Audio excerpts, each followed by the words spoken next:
Pemirsa, Presiden ke-7 RI Joko Widodo mengacungkan 2 jempol untuk Presiden Prabowo Subianto. 2 jempol diberikan usai Prabowo menyampaikan pidato kenegaraan di sidang tahunan MPR RI di Kompleks Parlemen.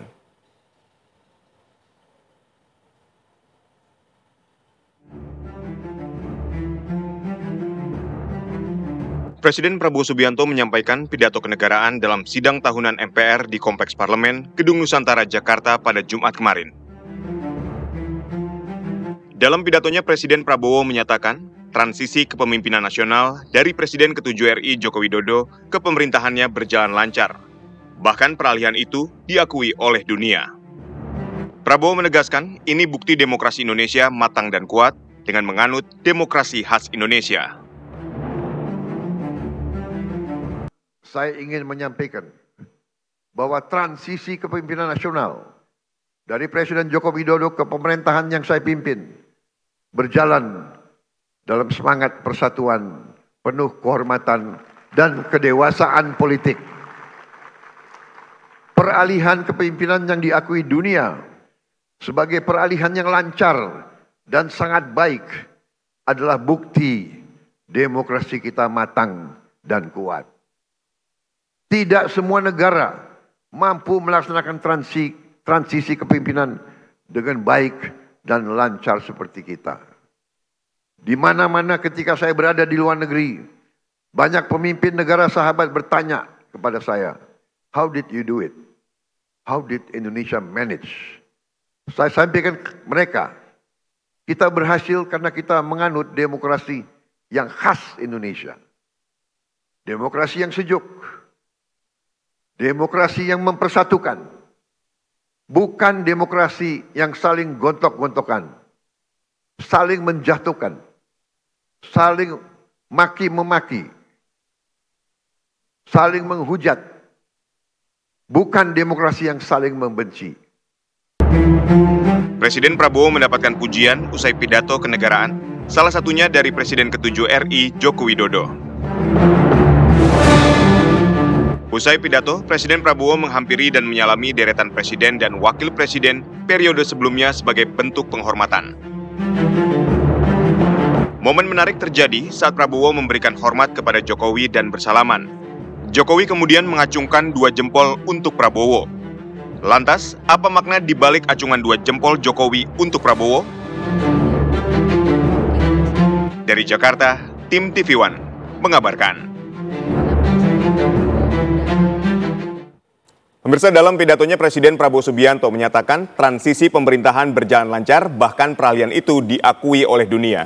Selain itu ada momen menarik saat Presiden ke-7 RI Joko Widodo mengacungkan 2 jempol untuk Presiden Prabowo Subianto usai pidato kenegaraan dalam sidang tahunan MPR di Kompleks Parlemen.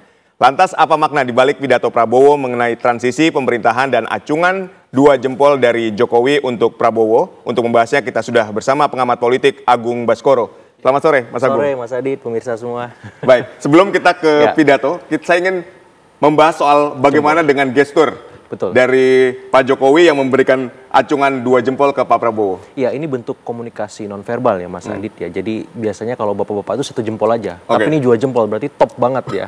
Dan apresiasi terhadap pidatonya, karena berapa kali ada outstanding di sana. Kemudian juga keberpihakan Pak Prabowo waktu pidato. Dan yang ketiga yang paling penting, Pak Prabowo ini kemudian mengungkit jasa-jasa para presiden yang pernah memimpin di Indonesia. Dan beliau mengakui tidak mungkin beliau berdiri dengan baik sebagai presiden ke-8 tanpa sumbangsih para presiden dari nomor 1 sampai ke nomor 7. Dan saya kira jempol itu adalah bentuk simbolik dari Pak Jokowi mengapresiasi pidato, mengapresiasi kinerja beliau sampai 9 bulan kemarin. Kemudian yang paling penting ini bahasa persuasif, Mas. Bahasa persuasif untuk mendukung pemerintahan Pak Prabowo dan Kabinet Merah Putih untuk bisa menuntaskan beragam janji isi pidatonya, termasuk yang paling utama saya melihat ada kesinambungan ya, kesinambungan pemerintahan yang dimana Pak Jokowi merasa diapresiasi sana, dihargai kerjanya dan disebutkan sebagai orang yang paling banyak memberikan kontribusi bagi berjalan baiknya pemerintahan yang dipimpin oleh Presiden Prabowo. Mungkin sebagai pengantar begitu, Mas. Baik, ini berbicara soal pidato mengenai transisi pemerintahan yang berjalan lancar diakui oleh dunia. Betul. Dikatakan juga ini adalah demokrasi khas Indonesia. Ya. Nah, Anda memandangnya seperti apa? Saya menyederhanakan ini sebagai politik rangkulisme ya. Jadi merangkul semua lawan, kawan dari segala sisi dan dimensi, dan bentuk terakhir yang paling konkret kita lihat pada saat sekarang adalah ketika puncaknya amnesti dan abolisi itu diberikan. Jadi ini bukan sekedar wacana, bukan sekedar dalam tanda petik omon-omon, karena Pak Prabowo sudah memperagakan ini dengan seoptimal mungkin, rangkulisme di dalam negeri dengan semua lawan dan kawannya. Kemudian di luar negeri juga sama, Mas. Jadi ada istilah politik luar negeri beliau, terjemahan dari politik luar negeri bebas aktif itu good policy neighborhood. Baik. Jadi menjadi tetangga yang baik bagi semua. Tapi kita tidak boleh melupakan sistem keamanan pertahanan semesta kita juga, karena anggaran pertahanan kita juga meningkat pesat kan. Betul. Jadi kita menjadi tetangga yang baik, kita merangkul semua di dalam, tapi bukan berarti kita diam. Bukan berarti kita nggak bersiap atas segala macam ancaman, tantangan, dan tantangan apapun semacam itu. Jadi saya melihat memang politik rangkulisme ini akan menjadi pola atau pakem politik dari Pak Prabowo untuk menjalankan pemerintahan baik di level domestik maupun di level global. Dan saya kira sejauh ini apresiasinya luar biasa. Pertama di India kita dihormati, ikut dalam barisan hari kemerdekaan atau hari nasional mereka. Betul. Termasuk di Prancis ada Bastille Day, kita menjadi pengiring utama yang terlibat di sana, dan beberapa bentuk lain yang itu menunjukkan diplomasi luar negeri maupun politik luar negeri kita berjalan pada relnya. Karena misalnya kita masuk BRICS, tapi juga kita bisa nego sama US, bisa sampai misalkan dari 32 kemudian menjadi 19%.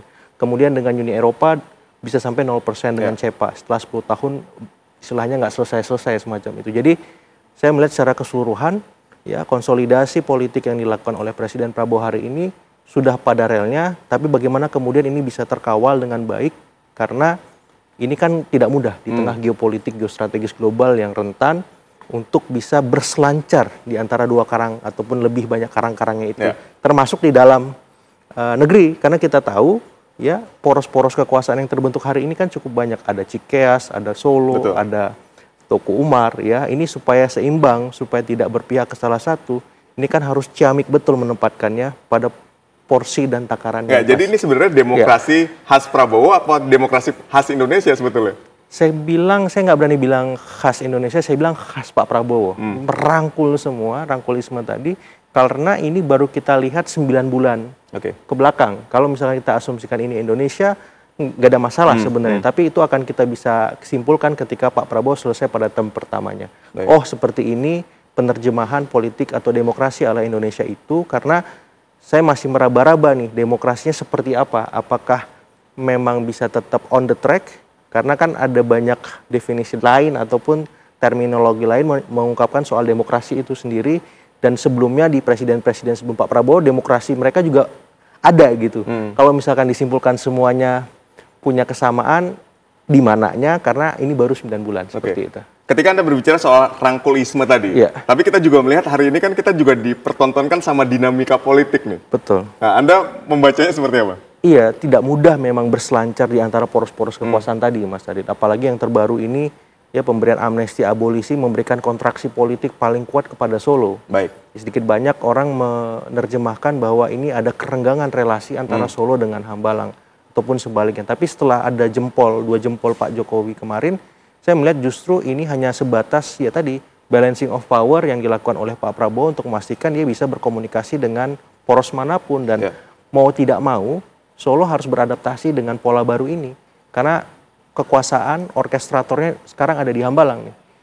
Pak Jokowi ataupun keluarga Solo harus memaknai bahwa ini arahan baru dan kita harus memulai cara yang beda ketika berelasi dengan Presiden Prabowo yang sebelumnya memang menterinya Pak Jokowi, tapi sekarang beliau presiden yang punya posisi yang sama dan setara dengan para presiden-presiden yang lain, seperti itu. Ya, ketika kita lihat ini kan politik ini ada yang tersirat dan tersurat, ada panggung depan, ada panggung belakang. Nah, Anda menilainya seperti apa makna dua jempol itu dari panggung depannya, kemudian dari panggung belakangnya? Secara internal memberikan pesan bahwa soliditas koalisi di Kabinet Merah Putih sebenarnya aman, baik, ya sehat, semacam itu, tidak ada masalah.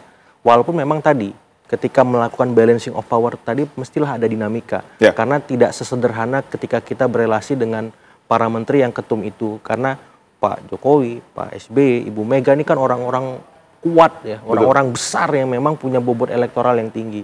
Sementara di saat yang sama secara eksternal ini juga mengirimkan pesan kepada publik menjelang hari kemerdekaan, pemimpin-pemimpin kita, elit politik kita guyup, rukun, damai semacam itu sesuai dengan harapan Presiden Prabowo. Tapi saya melihat menerjemahkan 2 jempol ini juga ingin menguatkan pesan bahwa secara keseluruhan pemerintahan yang berjalan sampai hari ini itu istilahnya didukung oleh semua elit, dan ini pesan kepada publik ya, dan alarm juga buat publik bahwa mereka harus terlibat, harus turun gunung berpartisipasi, bukan hanya sebatas sebagai netizenship, tapi berubah harus menjadi citizenship supaya apa, hak-hak mereka tidak ada yang diabaikan. Dan program-program Pak Prabowo ini kan mahal. Bukan hanya harus didukung oleh elit politik tadi atau elit yang lain, tapi juga publik harus mengawal itu supaya tidak ada celah, tidak ada kekurangan, karena secara kuantitas kan angka-angkanya luar biasa kemarin disampaikan. MBG 20 juta yang sudah terjangkau, kemudian cek kesehatan gratis 18 juta, koperasi merah putih 80.000 sekian, dan seterusnya dan seterusnya. Ini kan harus dikawal. Kuantitas itu harus dikawal, kualitasnya supaya apa, memberikan dampak yang sustainable, yang itu bisa dirasakan masyarakat. Jangan sampai nanti ketika kurang terkawal oleh masyarakat dengan baik, malah memberikan efek-efek minor seperti itu. Sejauh mana sebetulnya efektivitas dari pidato Pak Prabowo dan gestur 2 jempol dari Pak Jokowi ini dapat apa? Kita bilang meredakan dinamika politik antara Presiden Prabowo dengan Pak Jokowi ini? Ya, saya kira sedikit banyak bisa memberikan arahan bahwa 2 pemimpin kita ini memang tetap intensif berkomunikasi baik di depan maupun di belakang panggung. Dan gestur Pak Jokowi memberikan 2 jempol itu salah satu bentuk nyata bahwa dukungan Solo kepada istana itu memang terus mengalir.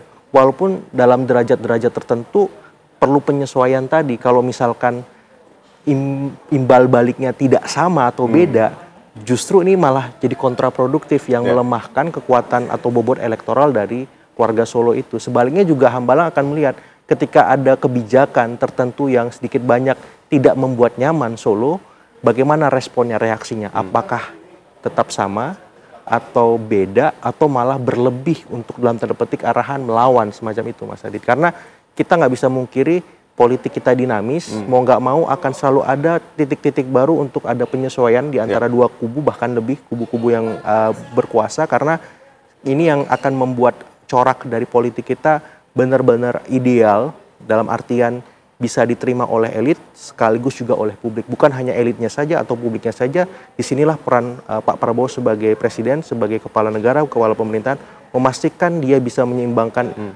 politik, gaya politiknya, gaya pemerintahannya ke semua pihak, ke semua aktor, ke semua sisi pemerintahan. Karena kalau misalkan hanya salah satu bandul saja yang dia kelola, kemudian melupakan yang lain, justru ini kontraproduktif. Dan kalau dia memang pengen ini sustainable kekuasaannya, pemerintahannya, maka dia harus bisa merangkul semua seperti itu. Merangkul semuanya, dan termasuk ya tadi gestur yang diberikan oleh Pak Jokowi ini semoga juga bisa jadi penyejuk ya di antara dinamika politik di negeri ini yang sedang terjadi. Baik, terima kasih. Sama-sama, Mas Adit. Mas Agung Baskoro telah berdialog bersama kami. Sehat dan sukses selalu untuk Anda.